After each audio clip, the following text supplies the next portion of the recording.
Welcome to In 10. I'm Maria Miller. And I'm Jocelyn Del Signor, making my anchoring debut here at Jambar TV. And here's the stories we have for you today. Launched on April 1st of this year, the Artemis II mission was successful in sending 4 astronauts up to the Earth's moon. Organized by NASA and the Canadian Space Agency, Artemis marks the first time humans have been sent to the moon since the Apollo mission in 1972. Reporter Ben Davis has more. Artemis II marks the debut of NASA's Orion space capsule.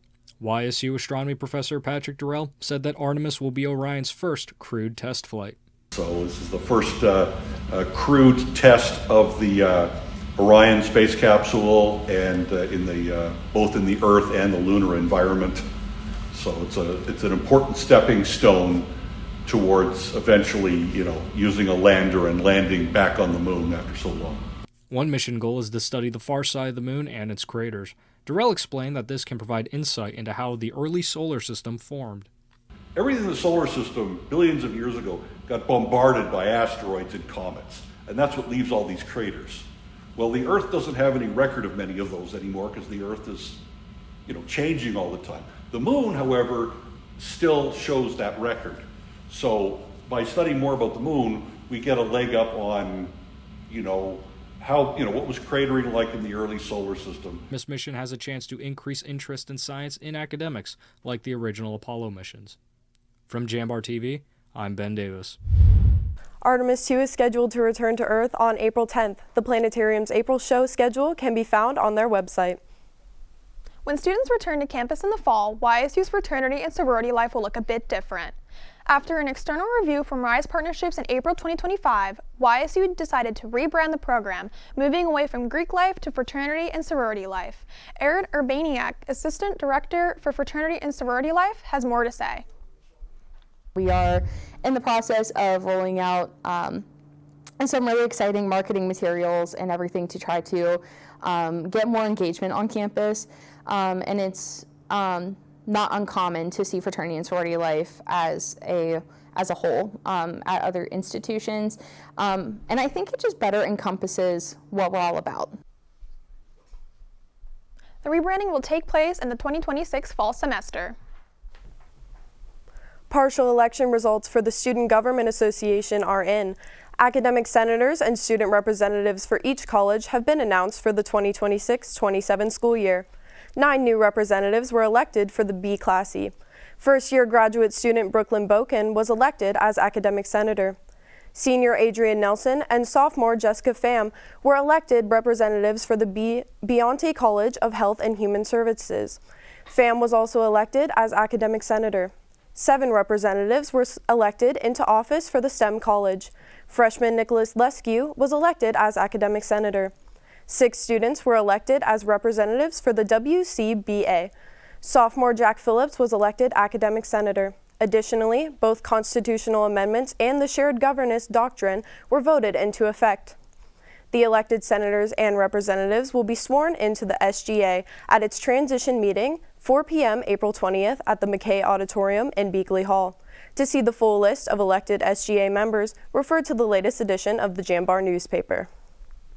The Commission on Accreditation for Respiratory Care presented Youngstown State University with a national award.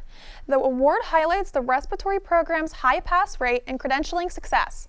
YSU holds a 98% success rate on the national registry. The success of the program can be attributed to real-life scenarios and experiences that prepare students for the workforce.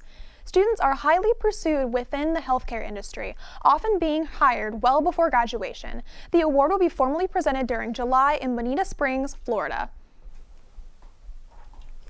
That wraps up the first half of In 10. Coming up next, we've got stories about food drives, campus events, and more. We'll see you here soon.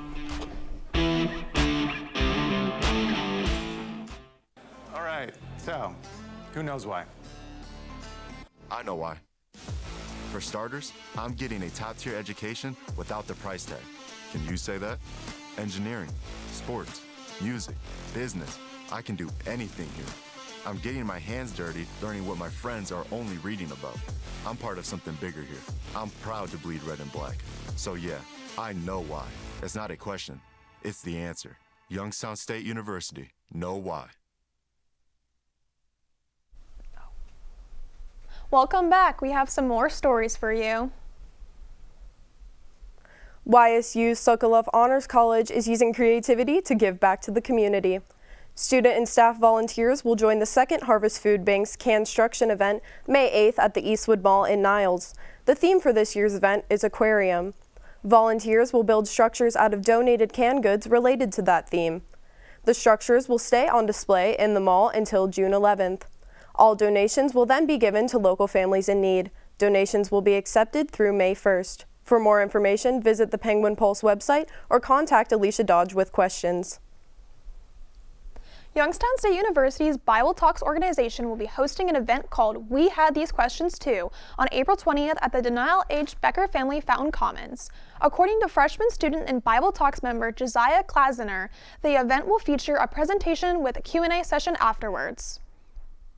We are doing a presentation of the gospel accompanied by testimonies of some of our fellow brothers and sisters, and we're going to have some worship music as well, and it's going to finish off with a large Q&A where we can, people can come up and ask us the questions they have, and we can really help them in their walk towards Jesus Christ.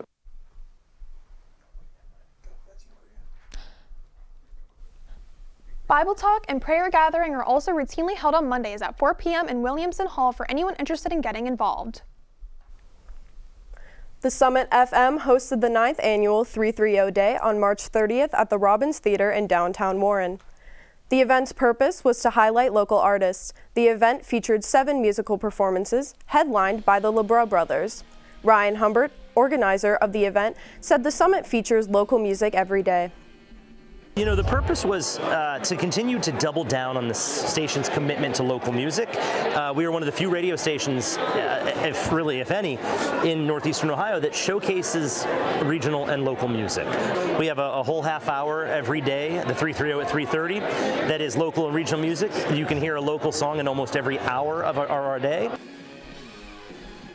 Those interested in the Summit FM, listen on 90.1 FM or the330.net for 24/7 local music. Long before empty mills lined the Mahoning Valley, Youngstown was powered by steel and the people who made it. And jobs still lingers in Youngstown and can be found at the Youngstown Historical Center of Industry and Labor at 151 West Wood Street. Museum director said there is much to interest YSU students. Well, it built more than just Youngstown. And in some regard, whether or not you have been here, you've taken things for granted that you don't even recognize. Like, you're holding a Mac computer right now. Although the steel that it's housed in wasn't built in Youngstown or used at some point, there were fabrications that were created. For example, McDonald, Ohio, they made hinges to Jeeps. And some people didn't even know that. The center is also known as a Steel Museum. Exhibits show what work and life were like during those times. That's all we have for you this week. Once again, I'm Jocelyn Del Signor. And I'm Maria Miller. Thank you for joining us. We'll see you next week.